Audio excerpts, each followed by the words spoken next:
누구나 지난 날을 돌아보면 후회하게 되는 그런 일들이 있습니다. 그 일은 꼭 했어야 되는데 그때 내가 왜 그 일을 못했을까? 집안 환경이라든지 여러 가지 사정으로 꼭 하고 싶었는데 하지 못하는 그런 일들. 시간이 지나고 나서 후회가 되고 그때 내가 왜 그 일을 했던가? 그때는 참 그것이 좋아 보여서 했었는데 나이가 들고 보니까 참 후회스럽다. 돌이킬 수 없지만 지워버리고 싶은 과거의 어떤 일들, 그런 일들이 있습니다. 그것은 바로 그때와 지금의 차이가 생각의 차이입니다. 그때는 가치 없다고 생각했던 것들이 지금은 가치 있게 여겨지는 것입니다. 그래서 저는 사람이 나이 들어간다는 것은 가치관이 바뀌어가는 것이라 그렇게 믿습니다. 고린도전서 13장 11절에 보면은 내가 어렸을 때에는 말하는 것이 어린아이와 같고 깨닫는 것이 어린아이와 같고 생각하는 것이 어린아이와 같다가 장성한 사람이 되어서는 어린아이의 일을 버렸노라. 그러니까 어린아이 때는 어린아이의 수준에서 생각하는 것이고 나이가 들면 어른의 수준에서 생각하는 것입니다. 지난날 후회가 되는 것은 어른의 수준에서 지난날을 보니까 어린아이일 때는 참 가치 있다고 여겨졌던 것들이 참 가치 없게 여겨졌기 때문에 그렇습니다. 그래서 우리는 우리보다 먼저 산 사람들, 우리보다 나이가 많은 사람들에게 그들의 인생에 대해서 물어보면 반드시 배울 것이 있습니다. 왜냐하면 적어도 그들은 우리보다 먼저 살았고 더 많은 세월을 살았기 때문에 그들이 후회하고 있는 부분들을 우리가 들으면 후회하지 않기 때문에 그렇습니다. 특별히 전도서를 우리가 살핀 이유는 이 솔로몬은 우리보다 3,000년 전에 살았던 사람이고 이 세상에서 누구보다도 그 많은 것을 누렸던 사람이기 때문에 우리는 그런 것을 누리지 못한 사람으로서 그 목표를 향해서 가고 있는데 그것을 다 누렸던 사람은 뭐라고 하는가? 그 말을 들어보면 우리가 헛된 수고를 하지 않을 수 있게 되는 것입니다. 1절 내가 내 마음에 이르기를 내가 시험 삼아 너를 즐겁게 하리라 너는 낙을 누리라 하였으나 보라 이것도 헛되도다. 저는 사람들이 살아갈 때 참 이런 사람이 멋있어 보입니다. 대부분의 삶은 자기가 원하는 대로 살지 못하고 자기를 위해 살지 못하고 종이 되어서 그렇게 살아갈 때가 많이 있습니다. 내 인생을 살아가면서 내가 주인이 되지 못하고 종으로서 살고 어떤 것에 또 중독이 되어서 살아가는 그런 사람들이 많이 있습니다. 직장인들에게 그 직업에 대한 만족도를 물으면 만족하는 사람은 많지 않습니다. 이 일을 내가 하고 싶어서 하는 것이 아니고 먹고 살기 위해서 가정을 꾸리기 위해서 어쩔 수 없이 하는 그런 사람이 많이 있습니다. 그러다 보니까 그 하루하루가 얼마나 스트레스가 되겠습니까? 정말 자기가 좋아서 하는 일 같으면 괜찮은데 이런 괴롭게 사는 사람들이 많이 있습니다. 그런데 오늘 1절의 말씀 어떻습니까? 내가 나에게 너 좀 인생 즐겁게 살아라. 너를 기쁘게 해주겠다. 그만큼 이 사람은 여유가 있는 거죠. 자기를 사랑하는 그런 것입니다. 이런 사람이 과연 얼마나 되겠습니까? 참 부러워 보이는 그런 삶입니다. 참 우리는 그 살아가면서 내가 하고 싶은 일 마음대로 못 하잖아요. 내가 하고 싶은 어떤 걸 가지기 위해서도 생각하고 고민하고 모으고 모아야 되는데 이 전도자는 뭐라고 합니까? 내가 너를 즐겁게 하리라. 너는 낙을 누리라. 내가 너를 위해서 이만큼 투자를 할 테니까 너는 좀 마음껏 살아라. 그렇게 하는 것입니다. 사실 이런 사람들 보면은 부러워하지 않을 사람이 누가 있겠습니까? 과연 이렇게 살 사람들이 우리 가운데 몇 명이나 있겠습니까? 10명 중에 1명 정도 있을까 말까 그런 것이고 대부분의 삶은 자기를 위해 살고 싶지만 그렇게 살지 못하는 경우가 있고 우리들은 이런 사람을 보면서 부러워할 수밖에 없는 것입니다. 그런데 이 사람의 결론은 뭡니까? 보라 이것도 헛되도다. 이것도 헛되도다. 자기가 자기를 위해서 그렇게 자기를 아끼고 살았는데 살아보니까 이것도 헛된 일이다. 그렇게 말씀하고 있습니다. 신약 성경에도 이와 비슷한 이야기가 나오고 있습니다. 누가복음 12장에 보면은 농사를 지어서 많은 소출을 낸 그 부자가 이 정도 같으면 내가 평생 동안 이제 먹고 마시고 즐길 수 있겠다 생각하고 창고를 내리는데 그 밤에 하나님이 나타나서 이 어리석은 자야 오늘 밤 너의 생명을 거두어 가면 그것이 누구의 것이 되겠느냐. 자기를 위해서, 자기의 행복을 위해 살아가기 위해서 모아놓은 이 모든 것, 이게 참 우리가 보기에는 부러운데 이게 헛되다 하는 것을 말씀하고 있습니다. 부자와 나사로 부유에서도 부자도 그렇잖아요. 날마다 연락하다, 날마다 친구들, 손님들을 모아 잔치하는 그런 삶, 그게 누구나 누릴 수 있는 그런 삶이 아니잖아요. 죽고 나니까 어디 갔습니까? 지옥 간 삶. 그렇게 땅에서도 그렇게 살고 죽어서 천국 가면 부러운데, 땅에서 그렇게 하고 싶은 대로 다 하며 살았지만 죽어 지옥 갈 인생 같으면 참 그것이 헛된 인생이 아닌가, 그렇게 말씀하고 있습니다. 그래서 우리는 내가 하고 싶은 대로 다 할 수 있는 사람을 부러워하기보다, 그게 우리가 보기에는 부러운데 막상 그 삶을 산 사람은 후회하더라 하는 것입니다. 그래서 성경에는 너를 위해 살지 말고 다른 사람을 기쁘게 하고 타인을 유익하게 하는 삶을 살아라. 그것이 땅에서도 정말 가치 있는 삶이다. 그렇게 말씀하는 것입니다. 2절, 내가 웃음에 관하여 말하여 이르기를 그것은 미친 것이라 하였고 희락에 대하여 이르기를 이것이 무슨 소용이 있는가 하였노라. 이것도 자칫 잘못하면 웃음 자체가 완전 미친 것으로 오해할 수 있는데 그렇지는 않습니다. 지금 이 시대의 트렌드는 뭐냐면은 웃음입니다. 재미가 있어야 됩니다.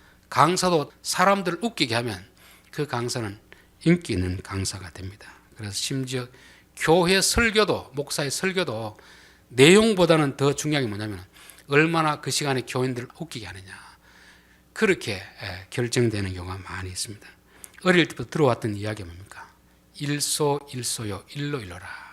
한 번 웃으면 한 번 젊고 한 번 화를 내면 한 번 늙는다. 웃으면 복이 와요. 웃는 것에 대해서 너무 지나친 가치를 부여하고 있는 것입니다. 물론 인상을 찡그리고 화나는 것보다 웃으며 사는 것이 좋습니다. 그러나 지나치게 웃음을 강조하다 보니까 어떤 일이 나고 있습니까? 웃을 일이 아닌데도 웃는 척 해야 되는 것입니다. 웃어도 속은 웃는 것이 아닌데, 속은 지금 울어야 되는 상황인데 겉으로는 웃고 있는 것입니다. 그래서 예전에 웃음 강의하는 박사님 있었잖아요. 그런 분들 이야기 들어보면 우리의 뇌는 어리석기 때문에 우리가 웃을 때 도파민이 나온답니다. 도파민, 엔돌핀인가 이 좋은 것이 나온답니다. 근데 이게 기뻐서 웃을 때 하고 기쁘지 않아도 웃기만 해도 구분을 못하고 그렇게 나온다는 것입니다. 솔로몬이 우리의 마음이 정말 기뻐서 웃는 것을 이게 미친 짓이라 하는 것이 아닙니다. 기쁜 일이 없는데 정말 울어야 될 때 울지 못하고 웃는 척하는, 웃기만 하면 복이 오는 것처럼 그렇게 위선을 떠는 것을 미친 짓이라 그렇게 말씀하고 있습니다. 왜냐하면 우리는 웃음이 복을 가져다 준다고 생각하는 거죠. 실질적으로 내면적으로는 기쁨이 없는데 그냥 겉으로 웃기만 해도 도파민이 나오고 엔돌핀이 나오고 그래서 우리가 행복해질 수 있다. 그래서 웃음 치료사, 웃음 강의가 인기를 얻고 있는 이런 시대 속에 살고 있습니다. 그런데 솔로몬은 자기가 그렇게 웃어보니까 그게 참 위선적인 것이고 미친 짓이다. 그렇게 말씀하고 있습니다. 성경에는 오히려 애통하는 자는 복이 있나니 그들이 위로를 받을 것이며, 이 말도 억지로 짜서 울라는 말이 아닙니다. 우리의 삶에 진짜 기뻐서 웃을 때가 있습니다. 그럴 때는 웃어야 되는 거죠. 그러나 지금은 웃어야 될 때가 아니고 울어야 될 때임에도 불구하고 웃는 척하는 것이 이게 미친 짓이다. 그렇게 말씀하는 것입니다. 우리가 울어야 될 때는 울어야 됩니다. 운다는 것은 무슨 뜻이겠습니까? 내 능력의 한계에 부딪혔다는 거잖아요. 내 능력으로는 이 일을 해결할 수 없으니까 울면서 그 상황을 극복하려는 것입니다. 그래서 우는 만큼 우리가 우리의 실체를 알게 되는 것이고, 우는 만큼 우리 자신을 돌아보게 되기 때문에 웃음이 우리에게 기쁨이 아니고 우는 것이 우리에게 유익이 된다. 그렇게 말씀하고 있습니다. 제가 이제 군대에 있을 때 우리는 그때 휴가를 딱 2번 나왔습니다. 한 1년 반 정도쯤 나오고 그 다음에 제대하기 전에 나오고, 그 외에는 2박 3일 외박을 나오는데 저는 외박은 의도적으로 안 나왔습니다. 왜냐하면 외박을 나왔다가 들어가면 그 군생활이 힘을 얻어야 되는데 군대 생활이 너무 힘드니까 외박 나와서 오는데 하루 가는데 하루 빼고는 하루만 있거든요. 하루 잠깐 친구들하고 만나 즐겁게 지내다가 가면은 이게 군대 생활을 적응이 안 돼가지고 너무 힘들더라고요. 그러니까 잠깐 웃어도 내 현실이 지금 슬픈 것 같으면 잠깐 웃는 것이 내게 유익이 되지 않는 것입니다. 여행도 보면 두 종류의 여행이 있습니다. 여행을 하고 나서 내가 힘을 얻어가지고 일상의 삶을 더 잘 살게 되는 그런 여행도 있고, 어떤 경우는 여행을 갔다 와서 내 현실하고 너무 그게 안 맞기 때문에 그만 현실의 삶을 살 의욕을 잃어버리는 그런 여행이 있습니다.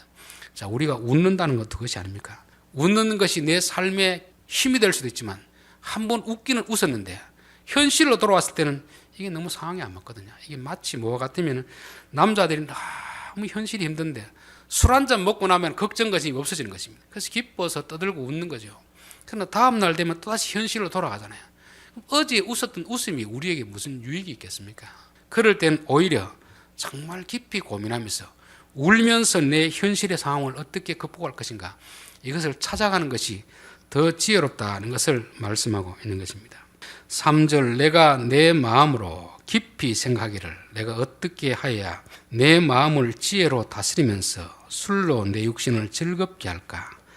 또 내가 어떻게 하여야 천하의 인생들이 그들의 인생을 살아가는 동안 어떤 것이 선한 것인지 알아볼 때까지 내 어리석음을 꼭 붙들어 둘까 하여. 이 전도자의 생각이 지혜롭기도 하고 술을 마시기도 하고 선이 무엇인가 알기도 원하고 어리석음도 버리기 싫고, 요 두 가지, 요 둘은 서로 양립할 수 없는 것인데 둘 다를 붙들려고 하는 이런 마음이 있습니다. 여러분, 살을 빼려고 하면 어떻게 됩니까? 먹고 싶은 욕망을 줄이고 최대한 안 먹어야 되잖아요. 다른 거 방법이 없습니다. 살 빼는 건 제가 해보니까 운동도 안 되고 최소한 먹는 걸 줄이지 않고는 살을 뺄 방법이 없습니다. 그런데 먹고 싶은 건 마음껏 먹고 살을 빼는 방법이 없을까? 가격은 싼데 좀 좋은 제품이 없을까? 그런 게 있을까요, 없을까요? 그런 건 없습니다. 그 변진섭의 희망사항이라는 노래 가사가 그런 것입니다. 밥을 많이 먹어도 배 안 나오는 여자, 내 얘기가 재미없어도 웃어주는 여자, 머리에 무스를 바르지 않아도 윤기가 흐르는 여자, 내가 돈이 없을 때에도 마음 편하게 만날 수 있는 여자, 부잣집 딸이지만 늘 시장 옷을 입는 여자, 뭐 이런 여자. 그건 상식적으로 현실에서 맞지 않는 그런 이야기를 지금 바라고 있는 것입니다. 이게 솔로몬만이 아니고 오늘 우리가 그렇게 살아가고 있는 것입니다. 지혜의 다스림을 받으면서 또 뭐 하는 겁니까? 술이 나를 즐겁게 하도록. 요 두 가지가 동시에 가능할까요? 가능하지 않을까요? 지혜에 충만한 것과 술에 충만한 것은 완전히 반대 상황입니다. 술에 충만하면 내 지혜가 사라져버립니다. 뇌의 인식이 사라져버리잖아요. 본능을 따라 살아갈 수밖에 없는 것이 이게 술 취함입니다. 근데 지혜로 충만하고 성령으로 충만하면 본능을 이기는 판단력이 있는 것입니다. 그러니까 지혜에 충만하고 술 취함하고는 이게 양립될 수 없는 그런 상황이거든요. 그런데 솔로몬은 내가 지혜롭고 또 술 취함으로써 내 즐거움을 누릴 수 있는가? 그건 없는 것입니다. 그리고 또 선한 일을 하고 싶은데 또 내 어리석음도 버리고 싶지 않는, 선한 일도 하고 어리석음도 꼭 붙들고 싶은 이런 마음, 현실적으로는 불가능한 이런 일을 우리는 추구하고 있다는 것입니다. 마태복음 6장 24절에 보면 한 사람이 두 주인을 섬기지 못할 것이니 혹 이를 미워하고 저를 사랑하거나 혹 이를 중여기고 저를 경여김이라. 너희가 하나님과 재물을 겸하여 섬길 수 없느니라. 하나님도 사랑하고 돈도 사랑하고, 이 가능할까요? 하나님을 사랑하든지 돈을 사랑하든지 둘 중에 하나를 선택해야 됩니다. 내 부인도 사랑하고 옆집 여자도 사랑하고, 이게 가능한 일이겠습니까? 근데 현실적으로 불가능한 일인데 사람은 그렇게 살려고 하는 것입니다. 하나님도 사랑하고 돈도 사랑하고. 그건 불가능한 일입니다. 애당초 생각 자체가 잘못된 것이죠. 하나님을 사랑하면 돈을 포기해야 됩니다. 내가 한 여자를 사랑하면 돈을 포기해야 됩니까? 돈도 사랑해야 됩니까? 어떤 사람을 사랑하면 내 돈을 포기하고 그 여자를 위해 선물을 사주고 맛있는 걸 사줘야 되잖아요. 근데 이 여자도 사랑하고 돈도 사랑하고, 이 여자는 사랑하는데 이 여자를 위해서 돈을 쓰기 싫고, 그게 무슨 말이 안 되는 소리잖아요. 그 일을 지금 솔로몬이 지금 시도하고 있는 것이고 우리도 그렇게 살아가고 있는 것입니다. 둘 중에 하나를 선택해야 될 문제인데 둘 다를 가지려고 하다가 둘 다를 놓쳐버리는 것이죠. 누가복음 18장에 보면 부자 청년의 이야기가 나옵니다. 예수님께 와서 선한 선생님, 어떻게 하면 영생을 얻을 수 있겠습니까? 계명을 지켜라. 다 지켰습니다. 너가 보니까 아직도 부족한 것이 있다. 너의 재산을 팔아서 가난한 자들에게 주고 나를 따르라니까. 이 사람이 돈이 많음으로 근심이 되어 예수님을 떠나는 것입니다. 이 부자 청년은 영생도 얻고 싶고 돈도 사랑하고 둘 다를 포기하기 싫은 거죠. 그런데 둘 다는 안 된다. 둘 중에 하나를 포기해라. 그러니까 결국 이 부자 청년은 뭘 포기합니까? 예수님을 포기하고 돈을 붙드는 것입니다. 그런데 그 다음 장 누가복음 19장에 보면 세리장 삭개오가 나옵니다. 삭개오. 이 사람은 돈을 잘 버는 사람 아닙니까? 그 당시 로마에 지배받고 있던 유대 나라 사람들에게 세금을 거두는 사람이니까 거두는 양은 자기가 알아서 거두면 됩니다. 실력이 있으면 많이 거두는 거죠. 그렇게 돈을 모은 사람인데 예수님의 소식을 듣고 나서 뽕나무에 올라가서 예수님 만나기 위해서 그렇게 있을 때 예수님이 그를 보고 삭개오야 내려오라. 너희 집에 내가 유하겠다. 그럴 때 이 삭개오가 뭐라고 했습니까? 주여, 내 재산의 절반을 가난한 자들에게 나누어 주겠습니다. 예수님이 돈을 주라고 하지 않았습니다. 이 사람은 적어도 자기가 가진 돈보다는 예수님을 사랑했기 때문에 둘 중에 하나는 포기하는 것입니다. 그것이 왜 돈을 포기하는 거잖아요. 저는 우리 신앙생활도 똑같다고 그렇게 생각합니다. 우리는 천국도 가고 싶고 세상에 부자로 살고 싶고 하나님도 사랑하고 돈도 사랑하고 이거는 불가능한 일입니다. 둘 중에 하나를 선택해야 되는 거죠. 하나님을 사랑하면 돈을 포기해야 됩니다. 하나님이 원하는 대로 다 써야 되는 거예요. 그런데 하나님도 사랑하고 돈도 사랑하고 있을 수 없는 일을 지금 하고 있으니까 결론이 어떻게 나겠습니까? 알아볼 때까지 내 어리석음을 꼭 붙들어 둘까 하여 나의 사업을 크게 하였노라. 그래서 결국 이 두 가지가 가능한 길을 위해서 4절부터 8절까지 일을 쭉 했다는 것입니다. 사업도 크게 하고 포도원도 일구고 동산과 과원을 만들고 그 가운데 과목을 심었으며 나를 위하여 수목을 기르는 살림에 물을 주기 위하여 못들을 팠으며 남녀노비들을 사기도 하였고 나를 위하여 집에서 종들을 낳기도 하였으며 나보다 먼저 예루살렘에 있던 모든 자들보다 내가 소와 양떼 소유를 더 많이 가졌으며 결국 오늘날 말하면 큰 부자가 된 것이죠. 집안에 수영장도 만들어 놓고 집안에 종들도 많이 거스리고 그야말로 집이 개인 집이 아니고 완전히 막 궁궐 같은 그런 집을 짓고 살았다는 것입니다. 근데 4절부터 8절에 계속해서 나오는 단어가 뭡니까? 나를 위하여. 나를 위하여. 4, 5, 6, 7, 8절 가운데 나를 위하여라는 단어가 8번 나옵니다. 8번. 우리가 뭐 큰 집을 짓고 수영장을 만들고 종들을 두고 뭐 이렇게 하는 자체는 나쁜 게 아닙니다. 그런데 그 동기가 뭐예요? 동기.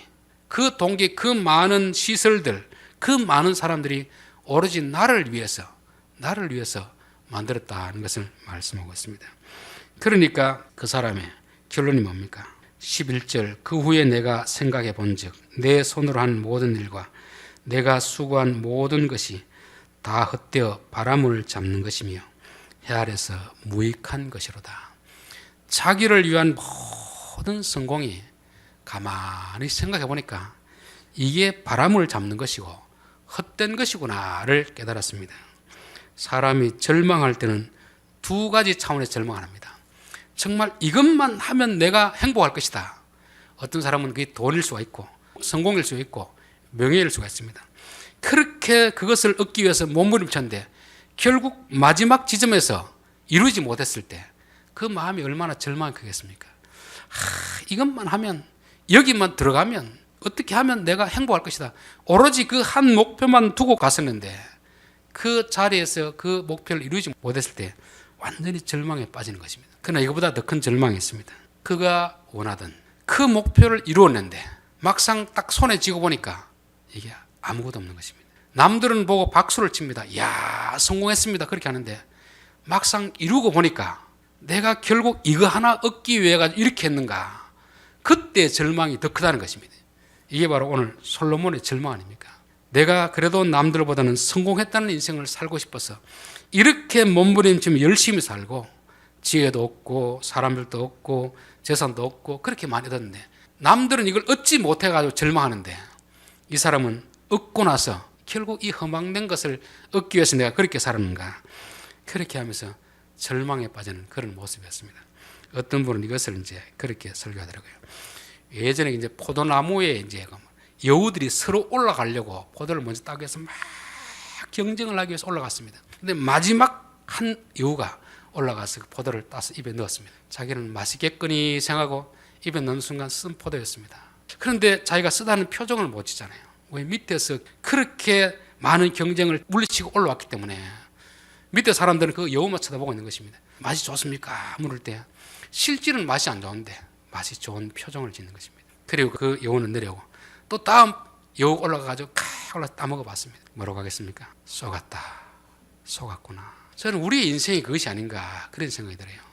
성공한 사람을 보면서 야, 나도 저렇게 좀 살아보았으면, 나도 내 마음대로 하고 싶은 대로 어떤 돈을 벌어봤으면, 내가 원하는 만큼의 지유를 가져보았으면 얼마나 행복할 것인가. 우리는 그 목표를 이루기 위해서 몸부림을 치다가 결국 못 이루어서 절망에 빠지는 경우도 있고, 다 이루어봤는데 더 큰 절망에 빠지는 경우가 있습니다. 이게 우리가 속고 사는 거 아닙니까? 전도자는 그것을 깨달았습니다. 세상 사람들이 그렇게 부러워하고 그렇게 이루고 싶은 그 목적지에 도달하고 나니까 막상 도달할 때는 잠깐은 좋았는데 그 실체에는 아무것이 없다는 걸 깨달았습니다. 바람을 잡는 것과 같다. 바람을. 우리가 바람을 잡고 나면 손에 남는 게 있습니까? 없습니까? 아무것도 없습니다. 이게 하나님을 생각하지 않고 다른 사람을 생각하지 않고 오로지 자기만을 위한 성공이 가져드는 결과가 이렇게 비참하고 절망적이다는 것을 말씀하고 있습니다. 우리는 이런 삶을 살지 않기 위해서 어떻게 되겠습니까?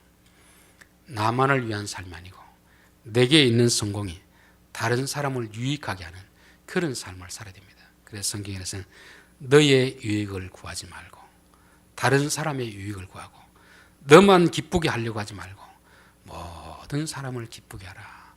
너의 영광을 추구하지 말고 하나님의 영광을 위하여 살아. 그렇게 되면 그것은 바람을 잡는 것이 아닙니다. 정말 존경받는 그런 인생이 되는 것이고 진정한 성공이 되는 것입니다. 결론입니다. 오늘 전도자는 우리에게 말씀하고 있습니다. 내가 나를 위해서 너 좀 기쁘게 살아라. 수고했다. 너 좀 이제부터 인생을 즐겨라. 그렇게 했었는데 내가 나를 위해서 했던 그 모든 것이 헛된 것이구나. 우리 이 시대에는 정말 자기 자신을 위하지 못하고 어딘가에 매여가지고 가정 때문에 직장 때문에 자기 하고 싶은 것을 하지 못하는 사람들이 많이 있습니다. 그런 사람들이 보기에는 자기를 위하여서 마음껏 돈을 쓰는 사람, 여행 가고 싶을 때 가고 일하기 싫을 때 안 하고 사고 싶은 건 마음껏 사고 잔치하고 싶을 때 마음껏 잔치할 수 있는 그런 사람이 얼마나 부럽겠습니까? 그러나 자기만을 위해 살아가는 것은 헛된 것이다 하는 것을 말씀하고 있습니다. 그리고 두 가지를 동시에 가질 수 없는데 두 가지를 가지려고 하는 이런 헛된 거짓에 빠져 살아가는 경우가 많이 있습니다. 지혜롭기도 하고 술에 취하고 싶기도 하고 양립할 수 없거든요. 선한 삶을 살기를 원하기도 하고 또 자기 어리석음을 놓치기는 싫고 하나님도 사랑하기를 원하고 돈도 사랑하기를 원하고 예수님을 따라가기를 원하고 이 땅에서 자기 하고 싶은 일을 다 하기를 원하고 그런 일이 어디 있겠습니까? 우리는 둘 중에 하나를 선택해야 됩니다. 하나님을 버리고 이 땅에서 돈을 추구하면서 성공을 위해 살든지 아니면 모세처럼 애굽의 영화를 버리고 이스라엘 백성들과 함께 고난을 당하면서 장차 그에게 주어질 영광을 바라보는 그런 삶을 살든지 결국 오늘날 이 시대는 두 가지를 다 할 수 있다고 속이고 있는데 두 가지는 다 할 수 없습니다. 하나님을 사랑하든지 돈을 사랑하든지 지혜를 사랑하든지 술을 사랑하든지 선을 사랑하든지 어리석음을 사랑하든지 둘 중에 하나는 선택해야 된다. 우리가 지혜를 사랑하고 하나님을 사랑하는 삶을 살았다면 우리의 인생은 헛된 인생이 되지 않습니다. 그러나 하나님을 사랑하지 않고 세상의 돈을 사랑하고 자기만을 위한 성공을 위해 살았다면 아무리 성공했다 할지라도 인생의 마지막 그 자리에 섰을 때 후회하게 되는 것이고 내가 지금까지 바람을 잡는 삶을 살았구나 헛되게 후회하는 그런 삶을 산다는 것을 우리에게 교훈으로 말씀하고 있습니다. 기도하겠습니다. 하나님 아버지, 솔로몬의 삶을 보면 그것을 이루지 못한 우리는 참 부럽고 우리도 그렇게 살기를 원할 때가 있습니다. 솔로몬은 이 세상에서 그 어떤 사람보다도 가장 지혜로웠고 또한 가장 많은 것을 누리며 살았던 사람이지만 그러나 그의 삶을 정리하면서 이것이 헛되다는 것을 우리에게 말씀하고 있고 너희들은 나처럼 헛된 삶을 살지 말라고 당부하고 있습니다. 우리의 인생 마지막 지점에서도 세상 사람들이 보기에는 성공한 것처럼 보여도 정작 자신이 자기 자신을 돌아보았을 때 바람을 잡는 것처럼 바보처럼 살았다고 후회하는 그런 삶이 되지 않게 도와 주시옵소서. 세상 사람들이 원하는 것을 다 얻지 못하였을지라도 하나님이 내게 주신 기회, 생명, 재산을 가지고 나를 위한 삶만이 아니라 내 이웃을 유익하게 하고 공동체에 유익을 끼치고 많은 사람을 기쁘게 하고 하나님께 영광 돌리는 그 삶이 진정으로 가치 있는 삶임을 알게 도와 주옵소서. 예수님의 이름으로 기도하옵나이다.